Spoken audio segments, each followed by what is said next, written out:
bienvenue au podcast Compétences TCD. Mon nom est Julie et merci d'être à l'écoute. Aujourd'hui dans l'épisode, on parle de pleine conscience des pensées actuelles. C'est une compétence pour réduire la souffrance inutile qui nous aide à changer notre relation avec nos pensées, à les observer sans nous laisser emporter. Bonne écoute! La pleine conscience des pensées actuelles, c'est l'art de simplement laisser nos pensées aller et venir. L'objectif, c'est d'observer nos pensées comme des pensées, c'est-à-dire comme des activités neuronales de notre cerveau ou des sensations mentales, plutôt que comme des faits absolus, des vérités sur le monde. Il s'agit de les remarquer au fur et à mesure qu'elles apparaissent dans notre esprit et disparaissent, sans essayer de les contrôler, de les modifier, ni même de les juger. La pleine conscience des pensées actuelles, c'est de les accepter telles qu'elles sont, comme des sensations temporaires du cerveau. Cette action, c'est une manière de prendre du recul par rapport à ce qui se passe dans notre esprit sans réagir immédiatement ou en chercher le sens. Notre cerveau, c'est une machine à générer des pensées, à générer des croyances, des hypothèses et des concepts de toutes sortes. L'idée, c'est pas d'avoir un esprit vide de pensées, c'est impossible en passant pour un cerveau humain, mais plutôt de les remarquer sans nous y attacher ni les repousser. L'idée, c'est pas de supprimer nos pensées, mais d'apprendre à les laisser venir, repartir librement, comme des vagues qui déferlent sur la mer.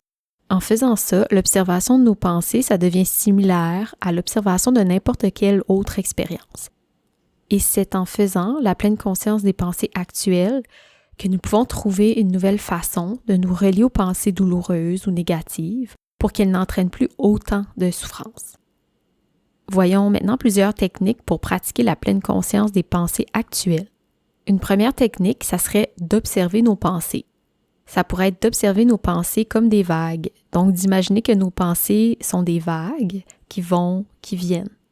On ne supprime pas les pensées, on les juge pas, on reconnaît simplement leur présence. Une autre technique, ça pourrait être d'observer nos pensées en prenant du recul. Concrètement, ce que ça veut dire, ça serait de les observer entrer et sortir de notre esprit sans s'attacher à nos pensées ni les entretenir. On est l'observateur, on n'est pas la pensée elle-même. Une autre technique d'observation des pensées, ça serait de nommer la pensée. Par exemple, quand une pensée arrive, on pourrait se dire doucement « une pensée est venue à mon esprit » ou se dire « la pensée, que je ne suis pas adéquate, est apparue dans mon esprit ». Ces techniques, ça nous permet de nous détacher des pensées, de les observer telles qu'elles sont, simplement des pensées. Une autre technique, ça pourrait être d'adopter un esprit curieux, de se demander d'où viennent mes pensées, et ensuite d'attendre et d'observer. D'observer toutes les pensées qui viennent à notre esprit, après s'être posé cette question, et d'observer aussi toutes les pensées qui quittent également notre cerveau. Adopter un esprit curieux, ça serait aussi d'observer les pensées sans les évaluer.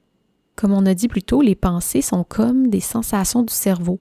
Elles ne sont ni bonnes ni mauvaises, alors on peut laisser aller les jugements. Une autre technique pour se rappeler qu'on n'est pas nos pensées, c'est de se souvenir de pensées passées.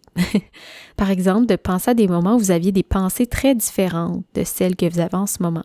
Ça renforce l'idée que les pensées sont temporaires. Une autre technique pour se rappeler qu'on n'est pas nos pensées, c'est de se rappeler de la manière qu'on pense quand on est calme.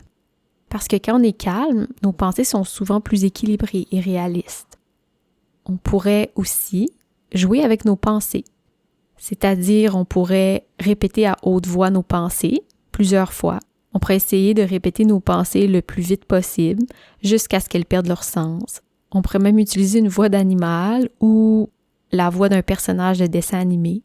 Ça peut avoir l'air bizarre, mais ce que ça fait, c'est que ça permet de prendre la distance par rapport à la pensée.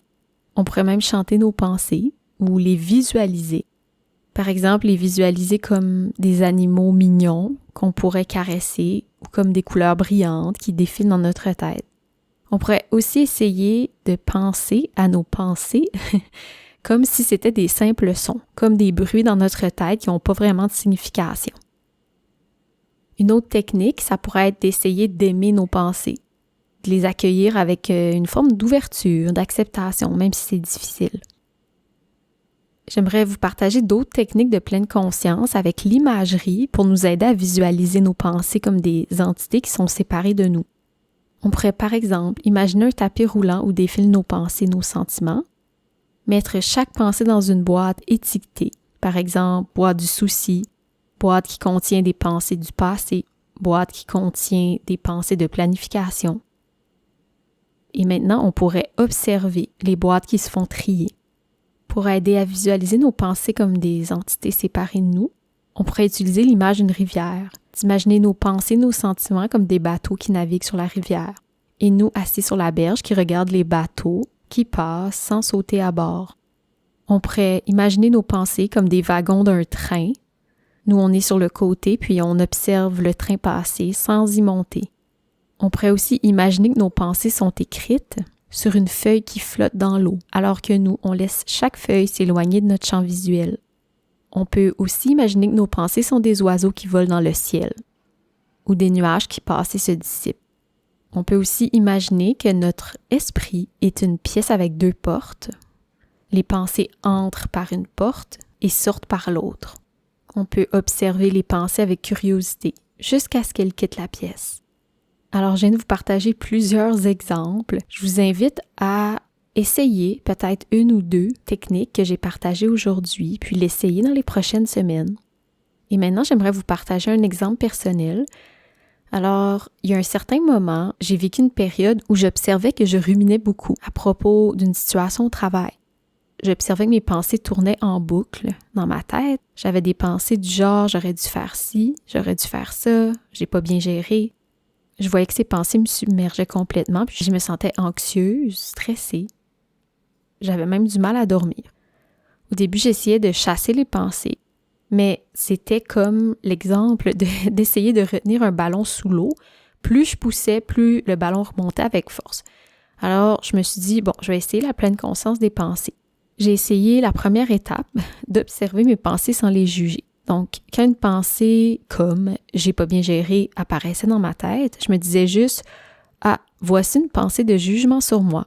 Je faisais rien d'autre, pas d'analyse, pas de critique. J'essayais vraiment d'observer les pensées, me détacher d'elles. Et là, j'ai essayé la méditation d'observer mes pensées comme un nuage qui passe dans le ciel. Donc, de regarder la pensée passer sans m'y accrocher. Et là, ça m'a fait du bien parce que j'ai réalisé que j'étais pas mes pensées. Ça m'a aidé à me rappeler qu'une pensée comme « je n'ai pas bien géré », c'est juste une pensée. C'est pas une vérité sur moi.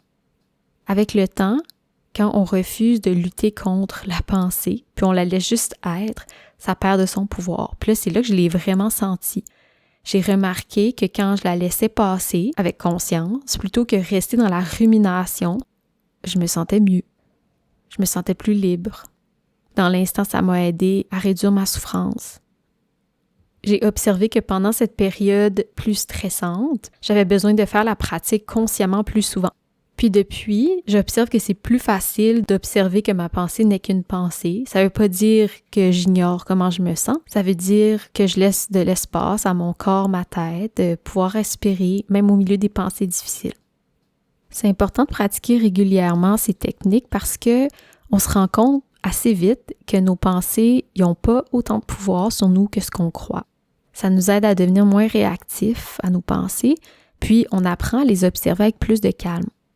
Puis c'est en pratiquant cette séparation entre nos pensées et la réalité qu'on peut trouver un sentiment de liberté. Alors l'objectif de la pleine conscience des pensées actuelles, c'est pas de supprimer nos pensées négatives ou inquiétantes. Au contraire, c'est de les observer et de les accepter comme des phénomènes qui sont temporaires et qui ne dictent pas notre réalité. Merci d'avoir pris le temps d'écouter cet épisode.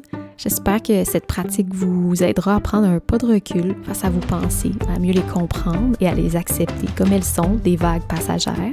Si vous voulez plus de ressources, visitez le tcdmontréal.com ou la chaîne YouTube du même nom. Prenez soin de vous et à bientôt!